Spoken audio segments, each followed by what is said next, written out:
మీ MLA ఎవరైతే బాగుంటుంది అనుకుంటారు? ఎవరని ఏమనుకుండే మాకే తెలియదే ఎవరంటే. ఇంతకుముందుకు మాగంటి గోపీనాథ్ గారు మంచిగా చేసిరా? మంచిగానే చేసినారు ఆయన పని. ఈ పార్క్ కూడా ఆయనే ఉంటుంది చేపించాడు. ఇప్పుడున్న కాంగ్రెస్ పాలన బాగుందా, అప్పుడున్న కేసీఆర్ పాలన బాగుందా? కేసీఆర్ పాలనే బాగానే ఉంది.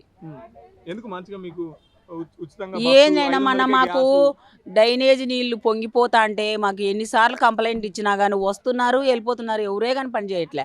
కేసీఆర్ ప్రభుత్వంలో ఉన్నప్పుడన్నా కనీసము డబ్బులు 500 400 తీసుకొని పనైనా చేస్తాండ్రి. ఇప్పుడు అసలు పనే చేయట్లేదు బాబు ఈ కాంగ్రెస్ ప్రభుత్వంలోకి వచ్చినప్పటి నుంచి. ఉప ఎన్నికలు రాబోతున్నాయి, ఏ పార్టీ గెలిచే అవకాశం ఉంది?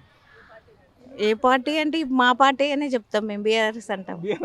BRS party. ఎమ్మెల్యే ఎవరికి అవకాశం ఉంది, టికెట్ వచ్చే అవకాశం ఉంది? ఎవరైతే బాగుంటుంది ఎమ్మెల్యే? శ్రీధర్ రెడ్డి గారు. శ్రీధర్ రెడ్డి అంటే గడప గడప పరిచయం ఉన్నారు. తను బీజేపీలో ఉన్నప్పుడు ప్రతి గడపకి పరిచయం అయ్యారు ఆయన. ఆయనకు అప్పుడు ఎమ్మెల్యేగా అవకాశం బీజేపీ ఇస్తే ఆయన గెలిచే అంత అలా అది ఆయన.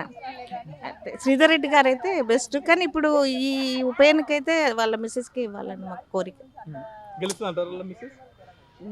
గెలుస్తుందనే అంటాం ఇప్పుడు మేము, మా పార్టీ తరఫున చెప్తాం కాబట్టి మేము గెలుస్తానే చెప్తాం. దేదీప్య గారు తను కూడా బాగానే. అలా అయినా ఏం లేదండి, మా పార్టీ అయినా ఏ పార్టీ అయినా తను నేనున్నానని వస్తుంది, ప్రధాని పిలవగానే వస్తారనమాట. మాకు ఇక్కడ ప్రాబ్లం ఉంది. ఎప్పుడైనా సమస్య అంటూ డ్రైనేజీ సమస్య ఎక్కువ ఉంటుంది సిటీలో.